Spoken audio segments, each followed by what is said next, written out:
Should I be part of a team or should I be an individual agent? We're gonna go over the pros and cons of each one, and so that way you can decide which one's best for you.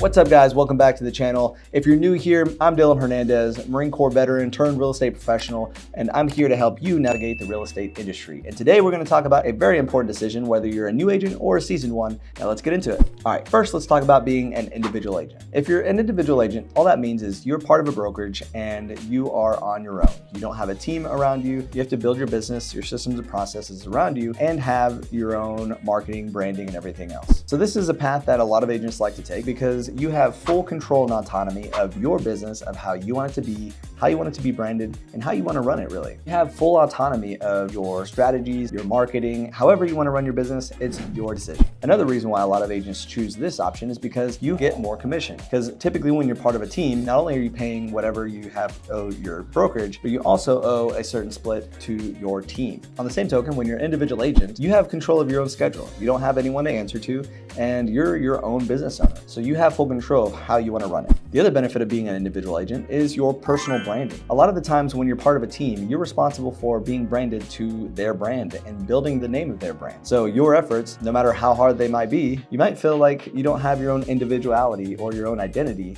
because, again, your name is attached to their brand. So being an individual agent, you can brand it however you want and have your own identity and build your own name up when it comes to the real estate industry. Now let's talk about the cons when it comes to being an individual agent. Obviously, you're not part of a team, so it can feel a little bit lonely sometimes because you're responsible for your own growth in your own business.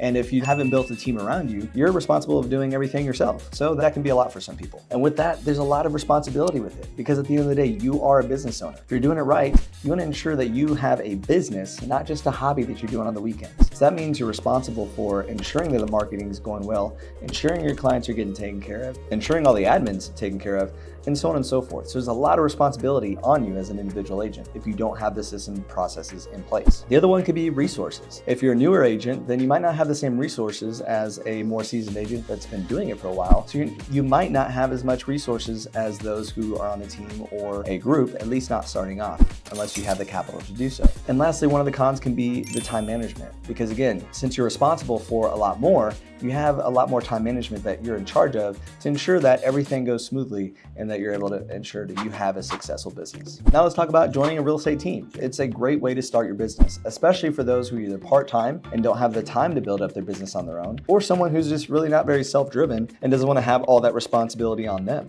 Now, with being part of a team, there's some value that you should be getting, whether that is marketing, whether that is the systems and processes already being in place, technology, whatever the case is. In most cases, when you're part of a team, you're paying a team split, so you should be getting some value associated with that split. Now let's talk about some of the pros when it comes to being on a team. You have a support system right off the bat. If they have a team that's ran right, they should have a mentor or someone that you can go to for guidance that can help you build your business up so that way you can know that you're going in the right direction. Another pro is having shared resources. If you're joining a team that's established in the industry, they've already built their systems and processes, and they've got the income to provide the resources for their agents, which should be some of that value that they're providing, you have resources that you can go to that are already there provided for you. Next, the collaboration, because at the end of the day, collaboration can drastically change your success because you're able to go to other people and pick their brains and collaborate on how to build your business and how to go about things from the beginning. And lastly, learning opportunities. A good team is going to have learning opportunities for you through their training,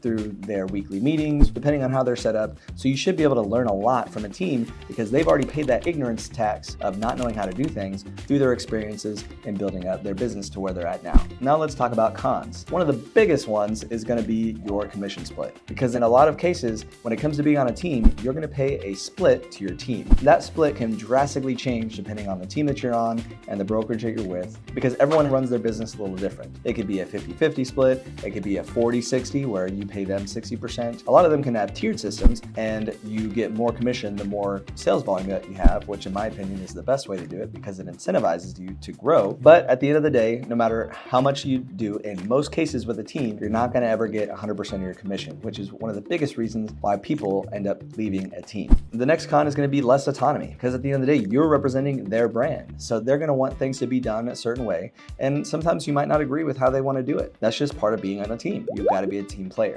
Next is going to be team dynamics. Everyone has a different way of running things, so their team dynamics of how they run their business might be a little bit different than how you would do it if you were in charge. But again, you're part of that team, so you need to make sure that you're following suit. And lastly, it's going to be that branding. When you're part of a team, in most cases, the more that you work, you're building their brand name. That's not necessarily a bad thing, because they should be providing value and helping you grow. So that's a little bit of the return that you're giving back for everything they're providing you. So just keep that in mind. And in the end, in a lot of cases, you're not going to have your own brand identity, which can be disheartening for some people. And then there's a third option that a lot of people don't really recognize, and that is partnering with an organization at a cloud-based brokerage like EXP or Real or something like that, where you get the benefits of being on a team. Like for instance, for me, I'm part of the elite builders with EXP, and by partnering with them, I get the benefits of being on a team through collaborative efforts, being around hungry individuals, daily role play groups, weekly coaching calls, daily accountability groups, and much more. And because of the way that it's structured, I'm still an individual agent, and I still have the opportunity to get 100% of my commission, and everyone's incentivized to grow together. So I don't know about you, but to me, that was the best option, because it's the best of both worlds. So there you have it. There's the pros and cons of being an individual agent, part of a team, and having the best of both worlds if you team up with EXP. If you'd like to know more, send me a message and let's talk about it. Also, let me know in the comments below, which one do you think that's best for you? Make sure you like, comment, and subscribe, and stay tuned for the next one.